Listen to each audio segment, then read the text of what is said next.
পরম পবিত্র উৎপন্ন একাদশীর মাহাত্ম্য কথা এবং কবে কখন পালন করা হবে সব নিয়ে আলোচনা করব। তো চলুন শুরু করা যাক। পবিত্র উৎপন্ন একাদশীর মাহাত্ম্য কথা। অর্জুন বললেন, হে দেব, অঘ্রাণ মাসের পুণ্যপ্রদায়ী কৃষ্ণপক্ষের একাদশীকে কেন উৎপন্না বলা হয় এবং কী জন্যই বা এই একাদশীর পরম পবিত্র ও দেবতাদেরও প্রিয় তা জানতে ইচ্ছা করি। আপনি কৃপা করে আমাকে তা বলুন। শ্রী ভগবান বললেন, হে অর্জুন, পূর্ব সত্যযুগে মূর নামে একজন দানব ছিল। অদ্ভুত আকৃতি বিশিষ্ট সেই দানবের স্বভাব ছিল অত্যন্ত গোপন। সে দেবতাদেরও যুদ্ধে দেবতাদের এমনকি স্বর্গরাজ ইন্দ্রকে পর্যন্ত পরাজিত করে স্বর্গ থেকে বিতাড়িত করেছিল। এইভাবে দেবতারা পৃথিবীতে বিচরণ করতে বাধ্য হয়েছিল। তখন দেবতারা মহাদেবের কাছে গিয়ে নিজেদের সমস্ত দুঃখ সবিস্তারে জানালেন। শুনে মহাদেব বললেন, হে দেবরাজ, যেখানে শরণাগত বলবৎ জগন্নাথ গুরুধ্বজ বিরাজ করেছেন তোমরা সেখানে যাও। তিনি আশ্রিতদের পরিত্রাণকারী, তিনি নিশ্চয়ই তোমাদের মঙ্গল বিধান করবেন। দেবাদিদেব মহাদেবের কথা মতো দেবরাজ ইন্দ্র ক্ষীরসমুদ্রের তীরে গমন করলেন। জলে সহিত শ্রীবিষ্ণুকে দর্শন করে দেবতারা হাত জোড় করে তার স্তব করতে লাগলেন। স্তুতির মাধ্যমে নিজ নিজ দৈন্য ও দুঃখের কথা তারা ভগবানকে জানালেন।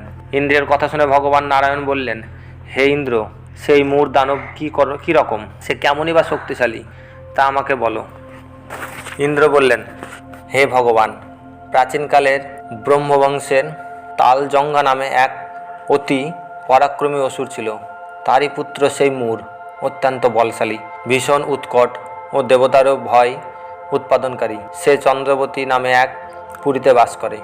স্বর্গ থেকে আমাদের বিতাড়িত করে তার স্বজাতি কাউকে রাজা, কাউকে অন্যান্য দিকপাল রূপে প্রতিষ্ঠিত করে এমন সে দেবলোকে সম্পূর্ণ অধিকার করেছেন। তার প্রবল প্রতাপের আজ আমরা পৃথিবীতে বিচরণ করছি। ইন্দ্রের কথা শুনে ভগবান দেবদ্রোহীদের প্রতি অত্যন্ত ক্রোধান্বিত হলেন। তিনি দেবতাদের সঙ্গে চন্দ্রবতী পুরীতে গেলেন। সেই দৈত্যরাজ শ্রী নারায়ণের দর্শন করে গর্জন করতে লাগলেন। দেবতা ও অসুরের মধ্যে তুমুল যুদ্ধ শুরু হয়ে গেল। তখন যুদ্ধক্ষেত্রে শ্রী নারায়ণকে একা দেখে সেই দানব তাকে দাঁড়াও দাঁড়াও বলতে লাগলো। শ্রী ভগবানও ক্রোধে গর্জন করে বললেন, রে দুরাচার দানব, আমার বাহুবল দেখ। এই বলে অসুরপক্ষীয় সমস্ত যোদ্ধাদের দিব্য বাণের আঘাতে নিহত করতে লাগলেন। তখন তারা প্রাণভয়ে নানা দিকে পালাতে লাগলেন। সেই সময় নারায়ণ দৈত্য সৈন্যদের মধ্যে সুদর্শন চক্র নিক্ষেপ করলেন। ফলে সমস্ত সৈন্য ধ্বংসপ্রাপ্ত হলো। একমাত্র মূর অসুরই জীবিত রইল। সে অস্ত্রযুদ্ধে নারায়ণকে পরাজিত করল। তখন নারায়ণ দৈত্যের সাথে বাহুযুদ্ধে লিপ্ত হলেন। এইভাবে দেবতাদের হিসাবে 1000 বছর যুদ্ধ করেও ভগবান তাকে পরাজিত করতে পারলেন না। তখন শ্রীহরি বিশেষ চিন্তান্বিত হয়ে বদ্রিকাশ্রমের দিকে গমন করলেন। সেখানে সিংহাবতী নামে এক গুহা আছে। সেই গুহাটির এক দ্বার বিশিষ্ট এবং 12 যোজন অর্থাৎ 86 মাইল বিস্তৃত। ভগবান বিষ্ণু সেই গুহার মধ্যে শয়ন করলেন। সেই দৈত্যও তার পিছন পিছন ধাবিত হয়ে গুহার ভিতরে প্রবেশ করল। সে বিষ্ণুকে নিদ্রিত বুঝতে পারলেন। অতঃপর আনন্দিত হয়ে ভাবতে লাগলেন, আমার সাথে যুদ্ধে পরাজিত হয়ে বিষ্ণু এখানে গোপনে শুয়ে আছে। এখন আমি তাকে অবশ্যই বধ করব। দানবের এইরকম চিন্তার সঙ্গে সঙ্গে শ্রী বিষ্ণুর শরীর থেকে একটি কন্যা উৎপন্ন হলো। সেই কন্যায় উৎপন্না একাদশী। তিনি রূপবতী, সৌভাগ্যশালিনী, দিব্য শস্ত্রধারিণী ও বিষ্ণু তেজ সম্ভবতা বলে মহাপরাক্রমশালী ছিলেন। দৈত্যরাজ সেই স্ত্রীরূপিণী দেবীর সাথে তুমুল যুদ্ধ শুরু করল। কিছুকাল যুদ্ধের পর দেবীর দিব্য তেজে অসুর বশীভূত হয়ে গেল। তারপর বিষ্ণু জেগে উঠলেন। বশীভূত দানবকে দেখে বিস্মিত হলেন। এক দিব্য কন্যাকে তার পাশে হাত জোর করে দাঁড়িয়ে থাকতে দেখলেন।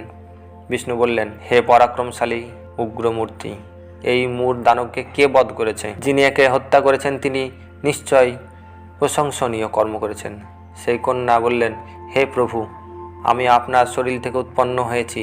আপনি যখন ঘুমিয়েছিলেন তখন এই দানব আপনাকে বধ করতে চেয়েছিল। তা দেখে আমি তাকে বধ করেছি। আপনাদের কৃপাতেই আমি তাকে বধ করতে পেরেছি। একথা শুনে ভগবান বললেন, আমার পরাশক্তি তুমি, একাদশীতে উৎপন্ন হয়েছ, তাই তোমার নামে একাদশী। আমি এই ত্রিলোকের দেবতা ও ঋষিদের অনেক বর প্রদান করেছি। হে ভদ্রে, তুমিও তোমার মনোমতো বর প্রার্থনা করো, আমি তোমাকে তা প্রদান করব। একাদশী বললেন, হে দেবেশ, ত্রিভুবনের সর্বত্র আপনার কৃপায় সর্ববিঘ্নকানাশিনী ও সর্বদায়িনী রূপে যে পরম পূজ্য হতে পারি এই বিধান করুন।